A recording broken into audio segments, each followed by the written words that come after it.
नमस्कार सज्जनों। सूरज की कद्र हम उसकी ऊंचाई देखकर नहीं करते हैं, बल्कि उसकी उपयोगिता देखकर करते हैं। इसीलिए व्यक्ति नहीं, व्यक्ति का व्यक्तित्व आदरणीय है। जी हाँ सज्जनों, इसी कड़ी में मैं आपको एक बहुत ही मोटिवेशनल वीडियो आपके लिए लेके आया हूँ, जो आगे बहुत ही रोचक होगा। दृष्टांत को सुनिए। एक सेठ जी एक महात्मा जी के पास पहुँचे और बोले, महात्मा जी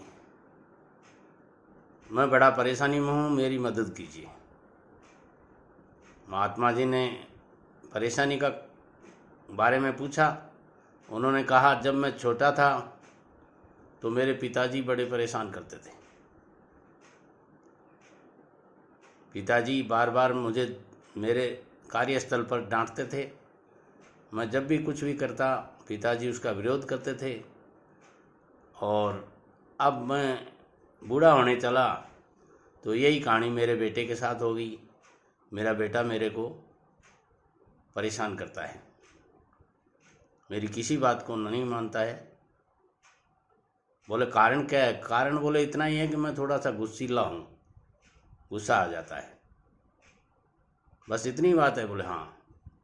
महात्मा जी ने कहा, चलो आप बाज़ार से एक टॉफ़ी का पैकेट लाओ, मोर्टन की अच्छी टॉफ़ियाँ आती हैं, वो एक पैकेट लाओ। मैं उन्हें अभिमंत्रित कर दूंगा और उसके बाद में आप देखना रिटर्न अच्छा मिलेगा।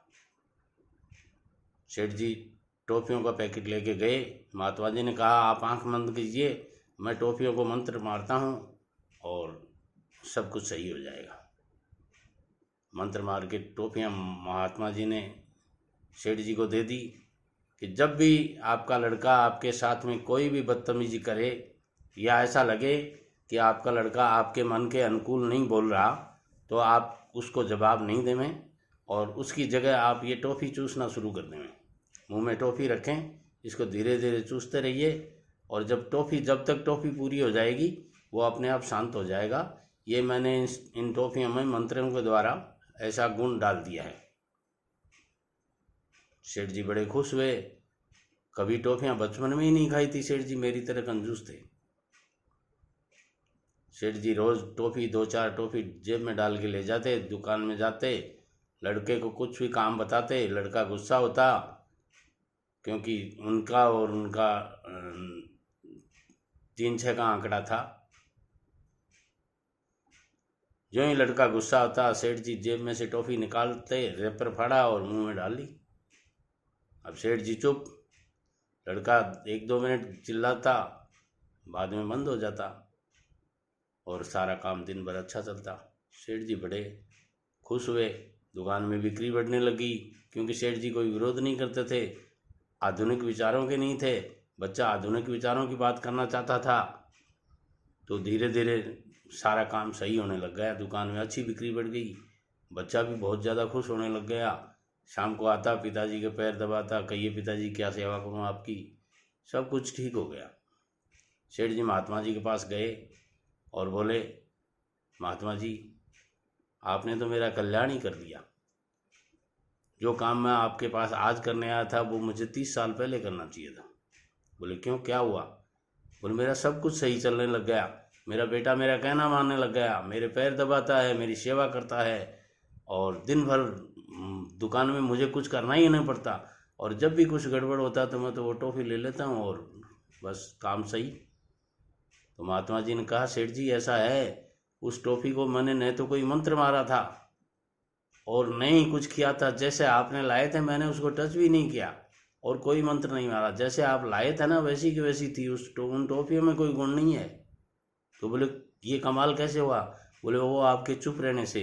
जब आपके मुंह में टॉफ़ियाँ रही तो आप चुप हो गए, बच्चा भी शांत हो गया कि चलो पापा जी कुछ नहीं बोल रहे तो अपन क्यों बकवास करें, और सब कुछ सही हो गया।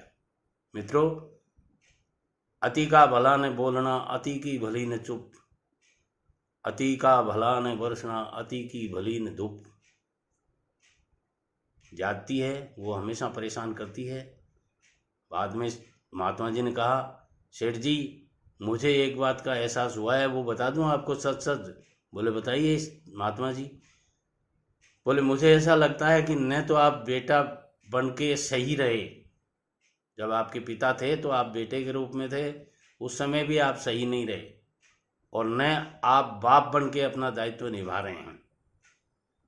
इसलिए आप अपने एक दायित्व तो आप निकाल चुके, क्योंकि पिताजी नहीं रहे तो अब किसके पास जाके पुकारेंगे। मगर बेटा आपका मौजूद है, बेटे के सामने उसका दायित्व निभाइए, जो भी वो चाहता है वैसे करें। सेठ जी को बात अच्छी लगी। मित्रों, आप भी अपने कार्यस्थल पर, मेरा निवेदन है कि अति से ज़्यादा नहीं करें। धन्यवाद।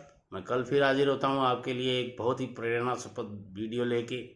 तब तक आप मेरी चैनल को लाइक कीजिए, सब्सक्राइब कीजिए, शेयर कीजिए।